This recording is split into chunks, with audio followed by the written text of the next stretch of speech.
अस्सलाम वालेकुम, आप देख रहे हैं औसाफ रमज़ान। औसाफ रमज़ान में आपको कहेंगे खुश आमदीद। मेरे साथ हैं गज़ल अशरफ, मुझे कहते हैं हसनैन लियाकत। ख़वातीन ज़ात, रमज़ान जारी है और इस बाबरकत महीने की रहमतें और बरकतें हर तरफ साया फगन हैं।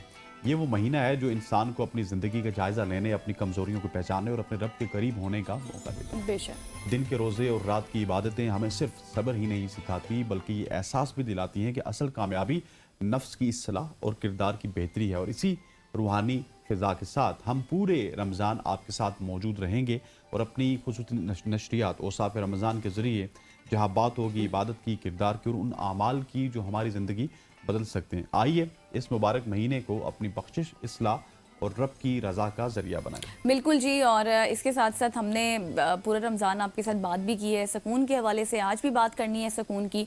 और सुकून का यही कहना है, से नो टू सेल्फ मेडिकेशंस, सुकून से Pursukoon, Pakistan first and only wellness brand. खाना और पीना आपने नहीं है, बिल्कुल इसको सिर्फ और सिर्फ आपने लगाना है और सुकून से होगा हर घर Pursukoon. Pakistan only global recognized wellness brand. बिल्कुल ऐसी है। और इसके हवाले से एक 43 इंच की एलईडी है, वो भी हम गिवअवेज में दे रहे हैं। आपने जी। सिर्फ हमारे सवालात के जवाब देने और बहुत सारे जवाबात आपके आ चुके हैं। आज का सवाल आपके पास छोड़े जाता हूँ कि कुरान मजीद में सूरह बकरा को सबको पता है, लेकिन मैं सवाल ये छोड़ूंगा कि सूरह बकरा कितने सिपारों पर मुश्तमिल है, कितने सिपारे और कितने आधे और कितने पूरे, ये सारे एग्जैक्टली आपको जवाब देना होगा। और आप हमारे सोशल मीडिया प्लेटफॉर्म से जाएं, जवाब दीजिए और ये 43 इंच की एलईडी आप भी जीत सकते हैं सुकून की जानिब से। ख़वातीन ज़ात, आगे बढ़ते हैं और आगे बढ़ते हुए अब ईद के हवाले से बात करते हैं। लोग ईद मिलते वक्त एक दूसरे को ईद मुबारक कहते हैं। इस तरह कहना कैसा है? ईद की मुबारकबाद देना इसकी बाबरकत होने की दुआ देना है, जो कि बाज़ाते खुद जायज़ है। और इसलिए ईद के मौके पर एक दूसरे को मुबारकबाद देना जायज़ बल्कि मुस्तहब अमल है। बिल्कुल। सहाबा इकराम रज़ी अल्लाह अन्हुम एक दूसरे को ये दुआ देते कि अल्लाह तुम्हारे और हमारे नेक आमाल कबूल फरमाए। अल्लामा शामी रहमतुल्लाह अलैह मुहक्किक इब्ने अमीर हाँ से नकल है कि हमारे शाम में लोग एक दूसरे को ईद मुबारक कहते थे, तो उसको भी इस दुआ को उमूम में शामिल किया जाता था। इसलिए जिस शख्स के आमाल कबूल हो गए तो वो ज़माना इसके लिए बाबरकत हो गया। और इस बाबरकत दुआ देना इस बरकत में जायज़ है, लेकिन ईद मुबारक कहना फ़र्ज़ या वाजिब नहीं है। इसलिए इसको लाजिम समझना या इस पर इसरार करना दुरुस्त नहीं है। आप उसकी जगह कोई दुआ दे सकते हैं। दुआ भी दे सकते हैं, बिल्कुल जी। और हमारा तो वैसे अब ये कल्चर है कि जब भी कोई आता है या आपने किसी को देखा है या कोई भी है, हम कह देते हैं दूर से भी कह दो, व्हाट्सएप पे भी कह दो, मैसेजेस पे कह दो। व्हाट्सएप की तो भरमार होती है। बात वो तो अब तो एक दिन पहले चांद रात को हो जाती है। तो जी ईद मुबारक, लेकिन उसके बजाय ये है कि हम अपने ट्रेंड को थोड़ा सा चेंज कर लें, हम किसी को कोई दुआ दे दें तो ज़्यादा बेहतर है। ये मैं सिर्फ ये नहीं कह रही कि यहाँ बैठकर मैं आप लोगों को कह रही हूँ, ये हमारे लिए भी है क्योंकि हम भी सबको यही कहते हैं, हमें भी इसके ऊपर इम्प्लीमेंटेशन करनी चाहिए। आगे बढ़ते हैं जी। अब सवाल ये है कि क्या ज़कात की रकम से फ़लस्तीनी मुसलमानों की इमदाद की जा सकती है? बहुत सारे लोगों का ये सवाल था, जिसका जवाब ये है कि फ़लस्तीन के मुस्तहिक ज़कात मुसलमानों, ऐसे मतलब गरीब और ज़रूरतमंद शख्स जिसकी मलकियत में उसकी ज़रूरत असलिया से ज़्यादा नसाब यानी कि 52.5 तोला चांदी के बराबर रकम नहीं है और ना ही इस कदर ज़रूरत से ज़ायद सामान है जिसकी मालियत नसाब के बराबर बनती है, और ना ही वो सैयद या हाशमी है, तो उसकी ज़कात की रकम से इमदाद की जा सकती है।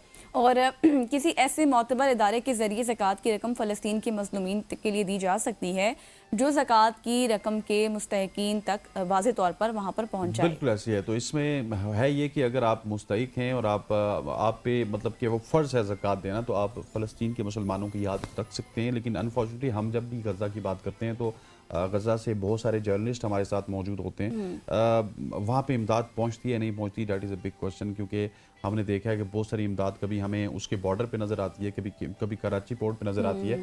उन मुसलमानों तक उस इमदाद का पहुँचना भी ज़रूरी है। लेकिन मेरी आपकी सुनने वालों की हमारी सिर्फ नीयतें ही चेक होनी है। लेट्स सपोज अगर हमने एक चीज़ इमदाद दी, लेट्स सपोज 1000 रुपया दिया, हाँ जी। हमने ये गज़ा के मुसलमानों के लिए दिया, वो गज़ा पहुँचे या ना पहुँचे, अल्लाह ताला ने हमारी नीयत को देखना है। तो आप अगर देना चाहते हैं, गज़ा के मुसलमानों को आप सपोर्ट करना चाहते हैं, तो आप कर सकते हैं। ख़वातीन व हज़रात, आने वाले माह रमज़ान और मौसम के बारे में चंद जो दिलचस्प हक़ाइक़ हैं वो मैं आपको बताना चाहता हूँ।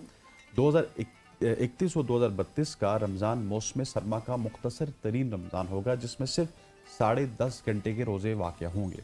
जबकि रमज़ान मुबारक के लिहाज से 2030 एक बिल्कुल मुनफरिद साल होगा, जिसमें रमज़ान 2 मरतबा आएगा। पहला रमज़ान जनवरी 2030 में, जबकि दूसरा रमज़ान दिसंबर 2030 में आएगा। और उस बरस मुसलमान मजमूई तौर पर 30 से ज़्यादा रोज़े रखेंगे। 2030 से पहले ऐसा वाकया 1997 में हुआ था और 2030 के बाद ऐसा वाकया अब 2063 में होगा, जिसको मैं या आप में से चंद ही लोग देख सकेंगे। ऐसा इसलिए होता है कि हिजरी कैलेंडर चांद के लिहाज से आगे बढ़ता है, जबकि ईसवी कैलेंडर सूरज के लिहाज से आगे बढ़ता है। इस फर्क की वजह से रमज़ान हर 33 और 32 साल बाद बिल्कुल मुखालिफ मौसम में आता है। 2028 में रमज़ान सर्दियों के उरूज पर होगा, जबकि 2044 में रमज़ान गर्मियों के उरूज पर होगा। रमज़ान का ये चक्कर कुदरत की खास निशानियों में से है, जो हमें वक्त और मौसम की कदर सिखाता है। बिल्कुल जी, ये कुदरत की निशानियां हैं और ये सर्कल इसी तरह से चलता रहेगा। और जब बात की है हसनैन आपने कि जब हम 2 रमज़ान एक ही साल में उससे फ़ायदा उठा सकेंगे 2030 में इंशाल्लाह, अगर हम हुए आपके साथ मौजूद तो ज़रूर। और कितना अच्छा होगा कि एक ही साल में हम 2 बार अल्लाह ताला की नेमतें, बरकतें, सादतें सब कुछ नसीब होंगी हमें और हम उससे फ़ायदा उठा सकेंगे। आगे बढ़ते हैं और अब बात करते हैं कि दिन भर की मसरूफियात के बाइस वर्जिश के लिए वक्त नहीं मिलता, मगर जिस्मानी तौर पर फिट होना चाहते हैं। सवाल है, हम यहाँ पर डिस्कस भी करते हैं, बहुत सारे लोग बात भी कर रहे होते हैं। तो आप अपनी दफ्तरी या कारोबारी मसरूफियात के दौरान चंद मिनट निकाल कर ऐसा मुमकिन बना सकते हैं। जी हाँ, बिल्कुल, वाकई अगर आप वर्जिश करने का वक्त नहीं तो आप क्या करें कि दिन में 3 या 4 बार सीढ़ियों पर तेज़ी से चढ़ना आपको जिस्मानी तौर पर फिट बना सकता है। और मुझे लगता है कि हमेशा जब मैं अपनी बात करती हूँ, मेरे घर में इतनी सीढ़ियाँ हैं कि मेरा वज़न इसलिए नहीं बढ़ता कि मैं डेली बेसिस पे और हर वक्त सीढ़ियाँ ऊपर चढ़ती हूँ। और ये बात मुख्तलिफ तहकीकी रिपोर्ट्स में भी सामने आई है। दिसंबर 2022 में टोरंटो यूनिवर्सिटी की एक तहकीक के मुताबिक बहुत ज़्यादा वक्त तक तेज़ चहलकदमी या रिवायती वर्जिश के बजाय आप अपने दफ्तर को ही जिस्मानी तौर पर फिट होने के लिए इस्तेमाल कर सकते हैं। तहकीक में बताया गया कि दिन भर में सिर्फ 2 मिनट तक सख्त जिस्मानी सरगर्मियाँ यानी बहुत तेज़ी से सीढ़ियाँ चढ़कर उतरने से भी दिल और जो आपका दिल का निज़ाम है, तमाम तर सिस्टम है, वो उस मुतलिक जो फिटनेस है उसको बेहतर बनाना मुमकिन है। इसी तरह दिन भर बैठने से जिस्म पर मुरतब होने वाले मनफी असरात की शिद्दत को कम करने में भी मदद मिलती है। इस तहकीक में 20 से 30 साल की उम्र के 12 सेहतमंद अफराद को शामिल किया गया था, जो अपना ज़्यादा वक्त बैठ कर गुजारते थे। उन अफराद को हिदायत की गई कि वो हर 30 मिनट बाद उठकर 2 मिनट तक आप सिर्फ चहलकदमी करें या अपनी कुर्सी से बार बार उठकर बैठें। नताइज फिर ये सामने आए कि इस आदत से हमारा जिस्म, जो हमारे अंदर अमीनोसाइड्स होते हैं या फिर जितने भी हमारे दीगर सेल्स होते हैं, वो ज़्यादा बेहतर तरीके से मसल्स की मुरम्मत या आप ये कहें कि हजम बढ़ाने के लिए इस्तेमाल करने लगते हैं। उन्होंने ये कहा कि नताइज इंतहाई अहम हैं, क्योंकि ज़्यादा वक्त बैठने से मसल्स के जो हजम है उसमें कमी आती है। मुहक्किकीन ने यह भी बताया कि लगभग तमाम जिस्मानी सरगर्मियाँ ही वर्जिश समझी जाती हैं।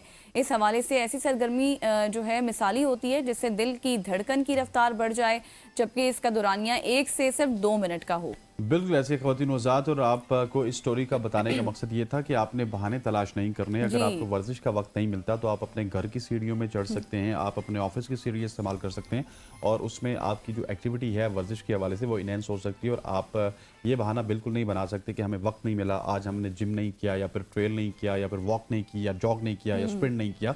ये आपका घर ही है, आप अपने घर को बना ले जिम खाना और वहीं पे ऊपर नीचे। हाँ, आप 8 घंटे दफ्तर में नीचे जाएं, ऊपर जाएं, जब जाना है काम पे जाना है। लिफ्ट का इस्तेमाल नहीं करना, और अगर आप लिफ्ट का इस्तेमाल नहीं करेंगे तो आप सीढ़ियों पे रहेंगे। सीढ़ियों पे जब अच्छा, आप यहाँ पर तो थोड़ा सा हमें ये भी हो जाता है ना कि चलें ऑफिस है तो हम लिफ्ट इस्तेमाल कर लें। हम घर में तो लिफ्ट नहीं होती, घर जो है ना, मुझे आपके पास लिफ्ट नहीं है, घर में आपके पास लिफ्ट नहीं है, आपने घर में सीढ़ियाँ इस्तेमाल करनी है। यहाँ पे वक्त हो जाता है। शॉर्ट सी कमर्शियल ब्रेक का ब्रेक लेते हैं, वापस आते हैं हमारे साथ।